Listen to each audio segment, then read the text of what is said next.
ating mga kababayan na walang sawang sumusubaybay sa atin. Sana mas marami sila ngayon. Medyo malungkot lang kami ni Nelson. Wala yung isa naming kasama, si Kuya Jen. Ano? Opo.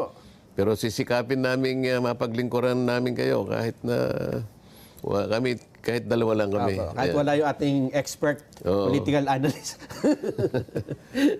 Sen, unahin na natin yung pinakamainit. Para... Bakit ba mainit? Kasi, Sen, kahapon pa namin ito dinidiscuss eh. Dahil sa viral na viral ngayon at usap-usapan, yun daw hong statement ninyo dun sa nag-usap, may ini-interview ko sa Commission on Appointments ata ito eh. Yung isang official doon ng AFP. At doon daw po ay nabanggit ninyo na kung ganyan na rin lang, ipamigay na natin ang Kalayaan Group Islands natin. At ito yung kinuha ng maraming mga matagal ng kahit anong sabihin nyo ay tutol sila. Sabi nga ni Jen, yan ang tawag ay personality bias. Ano mang sabihin ni Senador Dante Marcoleta ay tinututulan at sabi ay mali. Nagkaroon sila ng pagkakataon na putulin ng statement na yon at ngayon ay pag-usap-usapan na kayo daw, ang rekomendasyon ninyo, ipamigay na lang yung isla na yan na teritoryo ng Pilipinas. Talagang pipilitin na lang baluktutin no? Alam mo, talagang marami ngayon sa ating mga kababayan yung bending the law. Bending the law. Ano? Kaya dito pwede nating sabihin bending the unclos. Pwede rin. Ang binabanggit mo ay nung humarap sa amin yung 35 members ng Armed Forces of the Philippines na confirmation nila. Opo. Ngayon, dahil sa 35 sila, karaniwan sa sistema namin, kung sino yung pinakamataas na ranggo sa kanila, siya yung magre-represent lang.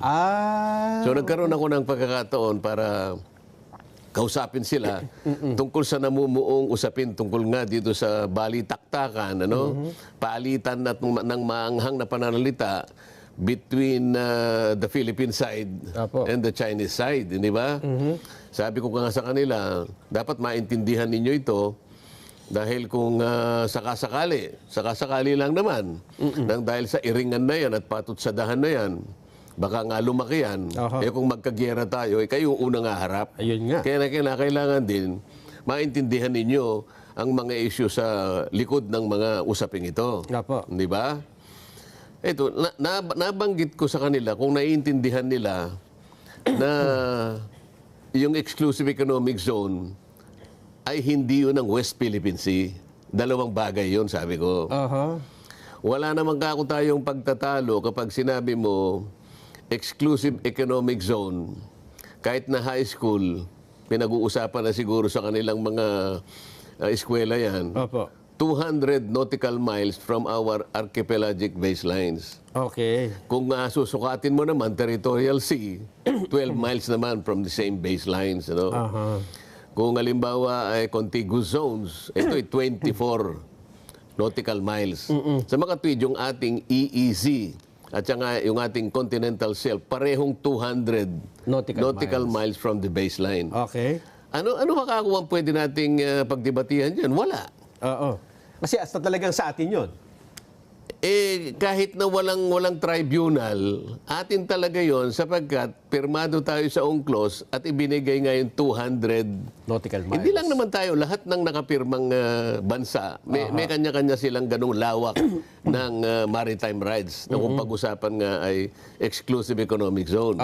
Nagkakaroon lang tayo ng problema kasi may mga nagsasabi na yung lawak ng ating exclusive economic zone, yun na rin ang ating West Philippine Sea. Hindi po yun. Magkaiba pala yun. Magkaiba yun, Nelson, kasi yung katawagang West Philippine Sea ay dinefine ng ating mga batas.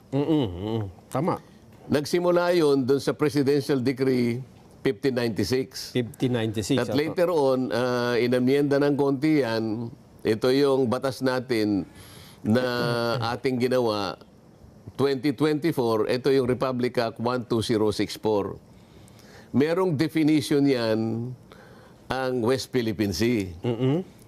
Sinakop lahat ang ating mga maritime entitlements. Tama naman yun. Ano? Magmula kanya sa Luzon Sea, Scarborough Shoal, yung ating continental shelf, yung ating territorial sea, internal sea, exclusive economic zone, including the waters within, sabi niya, and around the Kalayaan Island Group. Okay. Yun ang definition ng West Philippine Sea.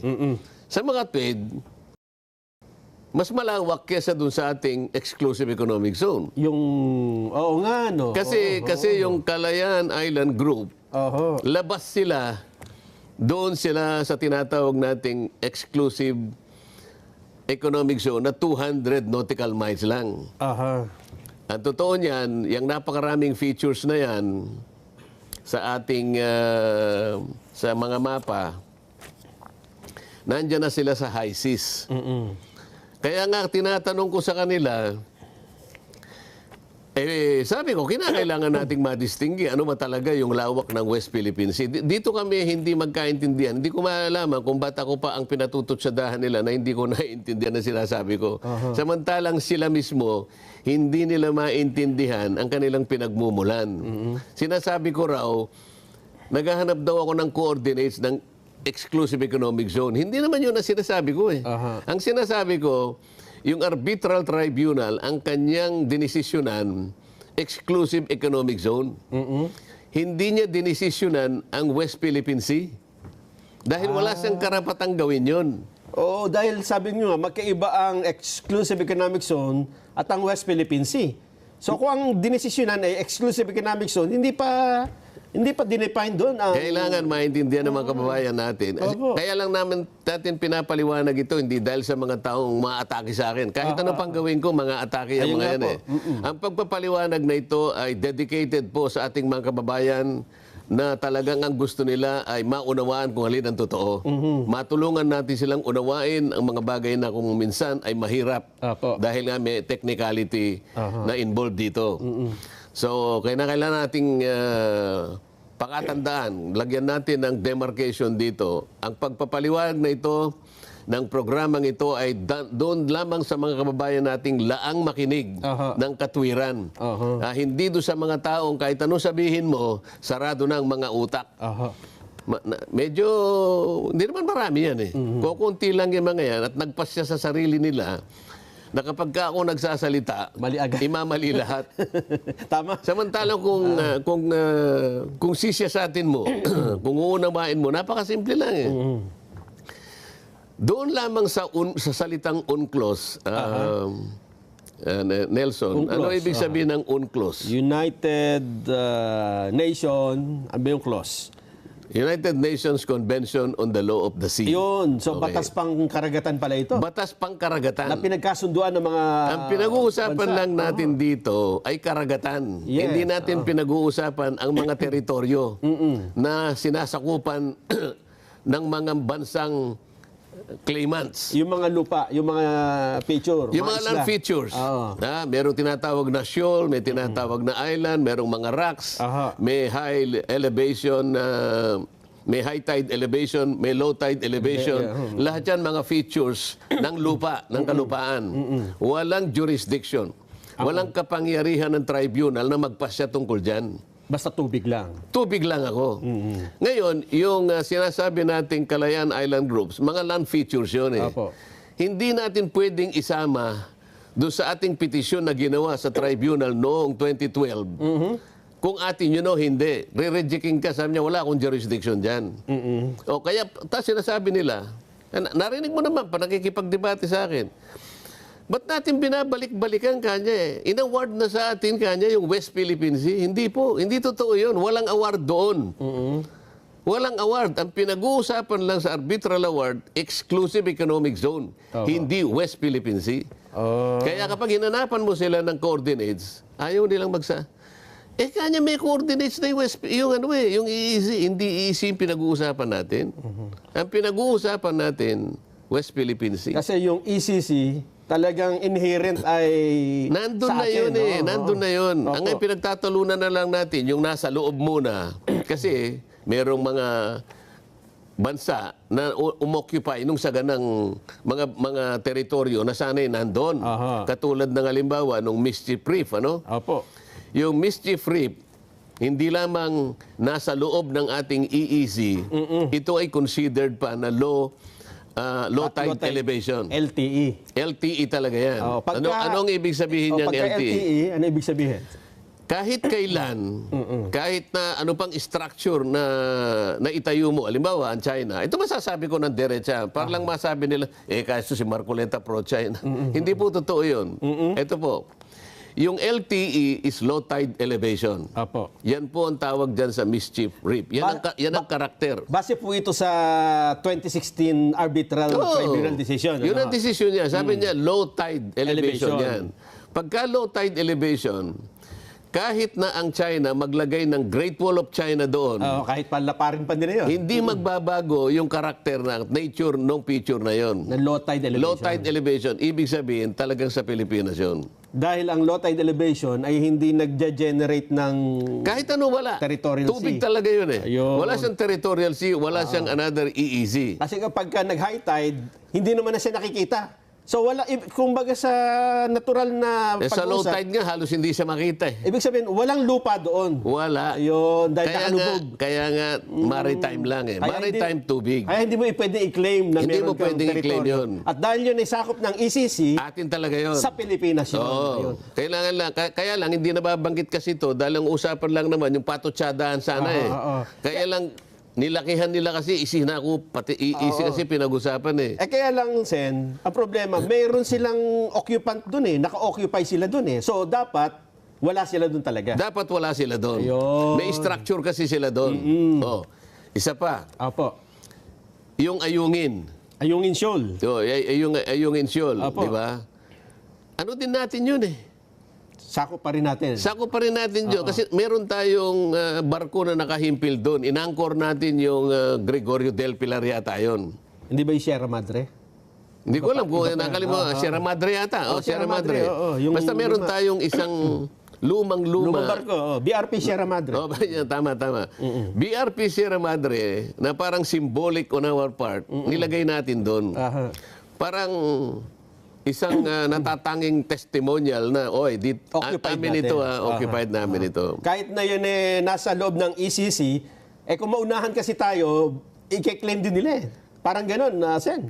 Oh, pero naglagay na nga tayo ng isang simbolo na tayo 'yon. Okay. Yan ngayon ang yan ngayon ang pinagmumulan ng hindi pagkakaunamaan, yung mga features. Opo. Bakit? Wala namang ruling kasi yung yung tribunal dahil nga wala siyang karapatang mag-rule. Sana sinabi niya sa China, gayong inalis ko na kaya yung 9 dash line dyan.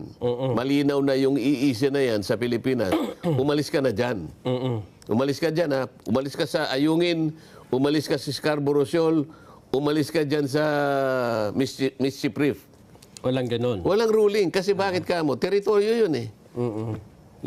Land features. Opo. Land features. Yun ang nagiging problema. Bao de Masinloc. Bao de Masinloc is a rock. Base dun sa arbitral ruling na naman. Oo, dahil sa rock siya, meron siyang territorial sea. 12 nautical miles. 12 nautical miles. Sa palibot, Oo, so, pwede niyang ihimpil yung mga barko niya doon. Kasi, Pero mag-o-overlap siya sa sarili mong ECC. EEZ. dito nagkakaroon ng problema, Sen. Ano? Yan nga yung problema. Ngayon, ang hindi naiintindihan ng maraming mga taong tumutulig sa akin na nagkukunwa na marurunong. Ako naman, hindi ako nagmamarunong eh. Opo. Pero dapat sila, maging kapareho lang natin, mga estudyante lang tayo ng ganitong klaseng mga pag-uusap. Hindi yung magpapanggap siya na akala mo, nung siya'y mapanganak, profesor na siya nung ganong mga pag-uusap. Katulad ng isang profesor dyan sa UP. Wag na natin yung pangalan. Wag na natin yan. Nagkataon lang na maritime law professor lang siya. Kung merong nakakapit na maritime, hindi ba niya naintindihan ang pinag-uusapan admiralty issues lang eh. Yung mga barko, yung mga shipping lines, Opo. yung mga rota nila, yung mga ganyan. Pagkatapos panghihimasukan mo yung napakalawak na teritoryo ng public international law. Iba naman yung maritime law sa international law. Aha. Ito yung gusto kong mapansin nila na hindi ninyo ko kayang sakta na nasasabihin nyo na mali si Marcoleta. Okay lang po yun eh. Ako naniniwala ako, ang mga Pilipino, pagdating, lalo na pagka nabibigyan natin sila ng pagkakatong mapag-timbang-timbang nila yung pangyayari, maiintindihan sila yung final referee dito. Sila ang final arbiter kung alin ang talagang maliwanag ang pagpapaliwanag. Di ba? Hindi yung kinakailangang palabuhin mo. Ngayon, pag-usapan natin yung UNCLOS. Yung UNCLOS, nung pumirma tayo dyan, kagaya din ng China, meron tayong reservation. Aha. At yung mga reservations na yan, pumasok doon sa kalipunan ng mga provision ng UNCLOS. Ano yung reservations na yan? Reservation natin? Meron pala tayo. Sabi natin, hindi ka pwedeng mag-rule kapag ka merong issue ng territory. Ito nga yung mga land, ano? Okay. Merong pang isa. Pagka merong delimitation. Ano ibig Halimbawa, pumasok yung territorial waters. Opo. Delimitation yon. So, hindi ka pwedeng magpasya doon. So, anong pinasyahan lang? Actually, ang pinasya lang ng tribunal, kung ano yung hiningi natin. Nalaman mo yung ating petition sa arbitral tribunal, 2012 yata yun eh. Isa lang ang hiningi natin. Ano po yun? Tingnan po ninyo yung 9 dash line ng China kanya, sinakop pati ng aming west. Pati po yung aming exclusive economic zone. Ayun, yung 9 dash line. Yun lamang. Wala nang iba. At yun yung sinabing hindi naman talaga dapat yung 9 dash line. Sabi ng tribunal, China, alisin mo kanya yung hindi natin kikilalanin. We will nullify the 9 dash lines because they're not even the basis of your historic rights. Wala. Okay, yun lang ang pasya. Opo. Pero dahil may reservation doon, hindi naman pinasyahan ng tribunal, China, umalis ka dyan sa mga teritoryo. Kasi hindi niya jurisdiction yun. Yun ang nananatili na problema natin. Opo. Na dapat sana pinag-uusapan, hindi yung patot sa dahan. Salitang exclusive economic zone ay hindi naman talaga, ibig sabihin sa tingin mo kasi parang ikaw lang doon eh. Walang dapat na pumunta doon. Kung wala sanang land features na merong iba-ibang claimants, okay na yun eh. Opo. Ideal sana yun eh. Ay, ideal. Nagkataon, isip-isipin mo naman, ang Vietnam, ang pinakamarami, 22 yata. Opo. Ang China, siyam. Ang Pilipinas, siyam. Ang Malaysia, 4. Dito nagkakaroon ng problema eh. Ideally, kung lahat yun, Sen, nasasakop ng ECC. Yung iba, nakakalat dyan eh. Nakakalat nga eh. Ngayon, yung iba namamanage, yung iba hindi. Di ba? Kaya nagkakaroon ng problema. Ngayon, kung wala sana itong mga teritoryo na sinakop ng mga claimants, exclusive talaga sana. Exclusive talaga yun. Pero sa technical na pangyayari, dahil sa pagkakasulat ng UNCLOS, kaya sinabing exclusive, talagang atin yung tubig, yung maritime rights. So, yung exclusive economic zone, kasi limitado lamang yun. Kasi kailangan malaman ng mga kababayan natin, yung ating exclusive economic zone, tubig lang ito eh, rights sa tubig. So ano-ano ang karapatan mo tungkol dito? May karapatan ka na sa exploitation, exploration, conservation, development, restoration, development, ganyan-ganyan. Pangisdaan. So both living resources and non-living resources. Basta yung tubig. Hanggang doon lang. Pero yung territorial sea, ayan ang problema. Talagang walang makikialam sa ito. Dito pwedeng makialam yung iba, makipag-kontrata ka, ganito. Exploration eh. Development, exploitation. Pero yung territorial sea, ito parte ng parte ng teritoryo mo. Kaya ang tawag territorial sea. Ito yung hindi masyadong naiintindihan ng mga kababayan natin na napakasimple lang. Pero sabi ko nga sa'yo, merong isa dyan na associate justice na retired. Ang buong akala niya, yung exclusive economic zone, parte ng ating territory. Ngayon lang niya siguro nalaman. Kaya ngayon, hindi niya maikurba yung dati niyang paniwala. Ngayon, pinipilit niya. Pinipilit niya ngayon eh. Alam mo kung bakit ko nasabi ito? Doon sa isang desisyon niya, sa pag-aakala niya na ang exclusive economic zone ay parte ng ating territorial sea at teritoryo ng Pilipinas, ginibap niya yung napakalaking lawak ng ating territorial sea. 242,000 square nautical miles. O nautical miles. Square miles. Opo. Nawala sa atin. Nawala sa atin sa pamagitan ng pagsusulat niya ng desisyon. Kasi sabi niya, di baling nawalan tayo ng 242,000, nag-gain naman tayo sa exclusive economic zone. Hindi niya alam na ang exclusive economic zone, gaano man kalawak yan, hindi parte ng ating teritoryo. Yun ang pagkakaiba. Yun kahit saan, kaya mong ipaglaban yung territorial sea. Walang makikialam sa iyo doon. Dominion mo talaga yun. O, kaya ko lang nalaman na gano'n, kaya pala siya gano'n magsalita dahil hindi niya naintindihan, mulat-mula pa eh. Akala niya territorial sea yun. Hindi. Exclusive economic zone. Akala niya parte ng territory. Isip-isipin mo naman. Kaya natin sinasabi noong nabanggit natin yung tungkol doon sa apat nating teritoryo na ngayon ay hawak natin, ano? Doon sa Kalayaan Group of Islands, dalawang klase ng isla doon o kaya land features ang kineklaim natin. Yung kineklaim natin pero hindi natin occupied, halos 15 yon. Madami pala. Ano? 15, halimbawa, yung Pugadlawin, merong Trident, merong Lisyol, merong Zamora, may Ito Aba, Burgos, Gomez, Discovery Reef, Kagitingan, Dagohoy, Hison, Gitna Reef, Silangan Reef, Calderon, Kanluran. At iba pa, 15 lang ibibigay kong halimbawa sa'yo. Kine-claim natin ito pero hindi natin occupied. Kasi yung Ito Aba, Sen, Taiwan na Oo nga, kaya, pero claimants tayo. Claimant pa rin tayo. Pero meron tayong 4 na features na tayo nagke-claim. Ito yung Parola, ito yung Kota, Lamkian, at Pag-asa. Opo. Ito yung nandito tayo ngayon. O ngayon, sabi ko doon sa mga armed forces, dapat kasi malaman ninyo ito, na dahil nga sa definition ng West Philippine Sea, isinama ka ako yung Pag-asa Island. KIG, Kalayaan Island Group. Kalayaan, Na magkakalayo yun, sabi kong ganyan. Sabi ng tribunal, China kanya, ikaw, wala kang karapatang ituring yung Spratlys na yan. Ang Spratlys kasi, tinatawag ding Spratly Islands. Yung kalipunan ng mga land features. Mula doon sa Spratly Islands, merong isang Spratly Island. Manliit. Oo, baka ma-confuse na naman. Ano? Sabi niya sa China, kasi ang China, alam mo ang ginawa ng China? Lahat ng features ng Spratlys, tinawag niyang Nansya Kundao. Okay. Nansya Kundao, sabi niya.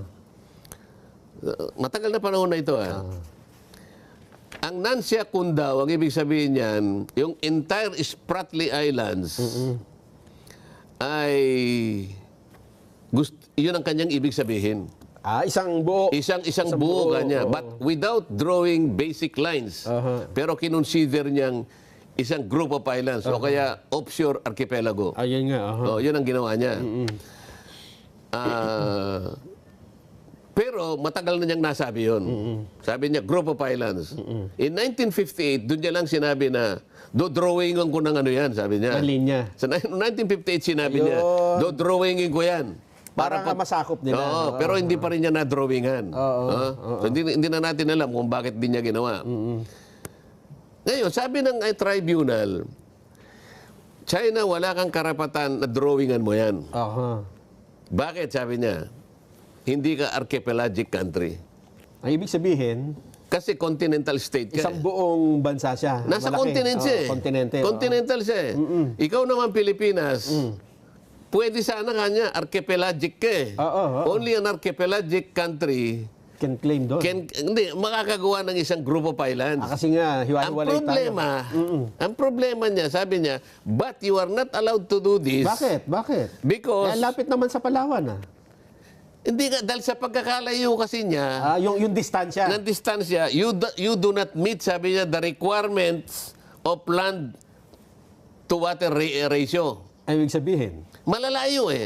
So sa kanyang panukat, dapat hindi masyadong malalayo. Ibig sabihin, dapat at least mas maraming lupa. Dun Hindi, sa isang grupo. magkakalapit Yes. dapat para maging grupo Oo. pa. No? Kasi sa layo niya, sabi niya, Parang- you do not meet the requirements of land and water ratio. Masyadong hiwa-hiwalay. And therefore, the distances between points. Kasi magkakaroon ng Hindi ka pwedeng, halimbawa, distortion. Oho.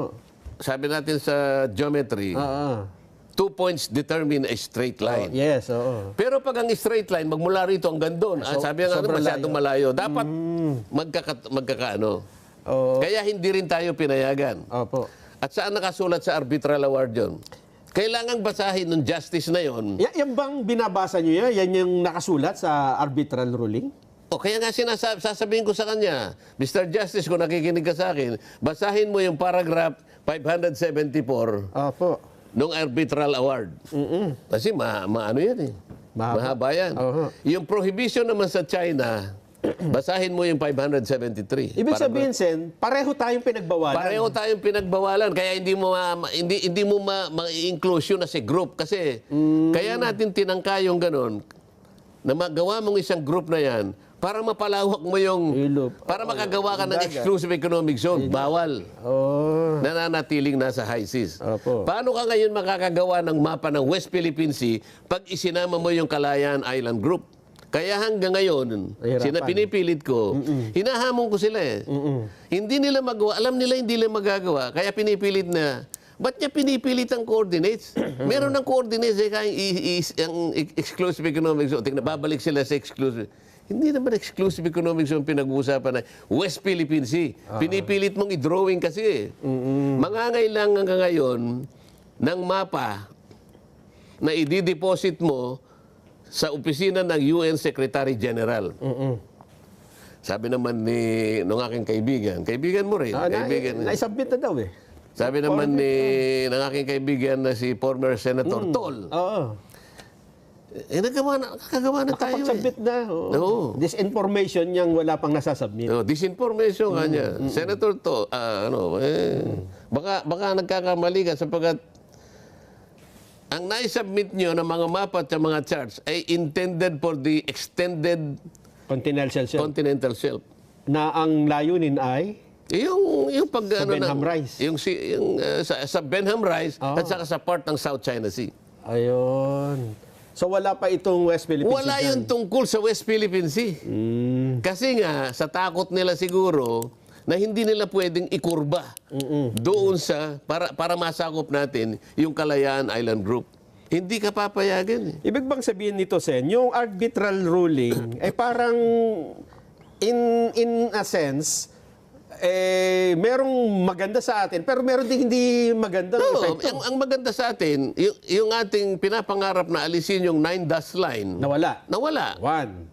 Pero meron siyang kaakibat naman na ruling na China kanya at saka Pilipinas, kayong dalawa, hindi nyo rin pwedeng angkinin yung i-regard itong mga features sa Spratlys at na parang isang group of islands. Isang teritoryo. Hindi nyo magagawa. Kasi nga, ikaw continental shelf ka, ay continental state ka. Ikaw naman, archipelagic ka lang. Archipelagic ka, pero mababiolate mo yung ratio between land and water at saka yung distance between points. Masyadong malalayo. Masyadong malalayo. Napakahirap pang intindihin yun. Kasi noong before the arbitral ruling, ang pananaw nga natin dito ay isang buong isla to, Sen eh. Ang gumawa kasi niyan, si Pangulong Marcos Sr. Yung PD 1596. Opo. Pangulong Marcos, PD 1596. Nilagyan ng box. Binax niya. Sa mapa, may box. Believe ka rin eh, di ba? Isip-isipin mo, wala pang ungklos eh. Naunahan, no? Wala pang ungklos. Naisip niya ng i-box yung Kalayaan Island Group. Para wala nang makapasok. Pagkatapos, nung nagpa-arbitral tayo. Teka muna. Sige. Then 1978, naisip niyo, dinabox natin. Hindi, ang ganda. 1982, pinag-usapan, dapat magkaroon ka ng UNCLOS. Ayun, yung UNCLOS muna. Nag-uusap pa lang, 1982 eh. UNCLOS muna. Kailan nagkaroon ng kaganapan ng UNCLOS? 1997. Ang tagal pala, no? Ngayon, Sana man lang kung sino representative natin nung pag-usapan yung UNCLOS. exclusive economic zone. Aha. Dapat hindi sila pumayag sa 200, ginawa sana lang 300 para nasakop natin yung KIG. Dito ba nabuo yung 200 nautical miles na? Nung may UNCLOS na nga, nag-UNCLOS lang. 1997 yun eh. Ayun. So, O baka nakikinig yung UP professor at saka yung, ano ba yun? Yung Associate Justice. so ibig sabihin na Kulang nga eh. Nasa 200 ka nga eh. Humiwala Beyond the 200, considered na high seas na kasi yun eh. Oo, humiwala yung Para hindi tayo magkaroon ng pagkakamali at hindi tayo makalabag sa UNCLOS. High seas na kasi yun eh. Tingnan mo ha. Pag-alis ko nga doon sa CA, nile-lecturean ko nga yung Army eh. Yung 35. Pero Sen, bago nyo ituloy, kasi baka naman sabihin, pero nananatili na atin yung Kalayaan Island na nasasakupan Tayo nga natin. occupied doon eh. Dahil tayo nandun. Oo, tayo nga. Ang problema nga lang kung paano mo isasama sa West Philippine Sea map. Papachi-pachiin mo lang. Kung papayagan ka. Yun sana ang gawin nila, makipag-usap sila. Kung paano remedyo dapat. Hindi yung gagawa, sasabihin nila, naggawa na sila ng mapa, may mga coordination. Nasaan? Oo nga, no. So yun pala ang pagtatalo dun sa Kalayaan Island Group. Pinipilit niya kasi, tingnan mo ngayon ha. Sinasabi nila Administrative Order Number 29.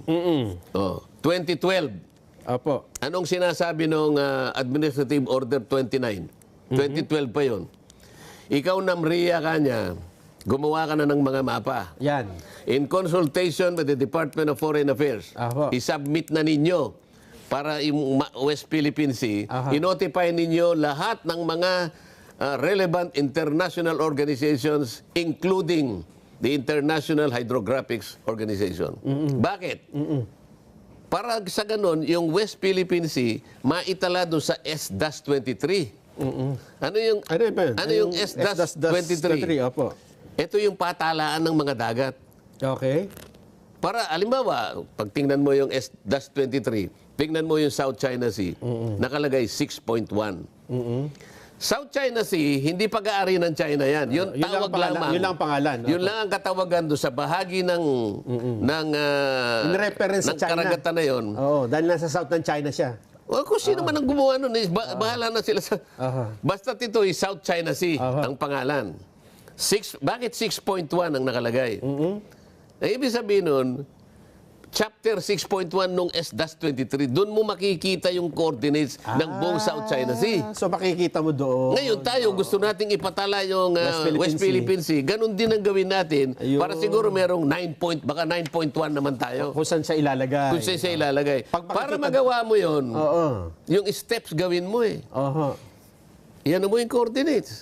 Tapos sasabihin na hindi raw mahalaga yung coordinates. Paano may tatala yung mapa mo? So, palagay mo, nag-uusap kayo ni Jen Subarjaga, kahit wala siya, no? Para madaling maintindihan.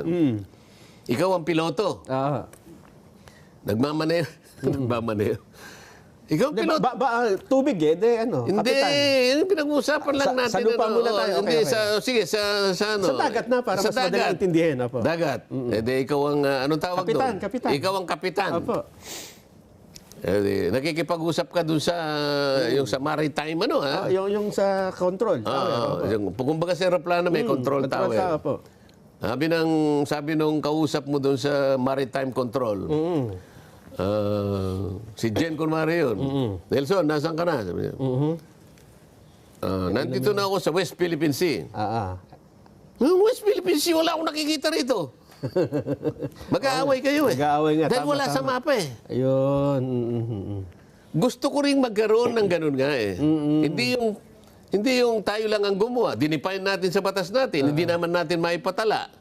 Pinipilit nila na meron ng mapa. Ba't hindi nyo mailagay doon sa patalaan kung talaga meron kayong mapa? After 17 years, hindi pa nyo maipatala. 17 years yung 2012 eh. Sinabi niya, Namria, DFA, ipatala na ninyo yan. After 17 years, bakit wala?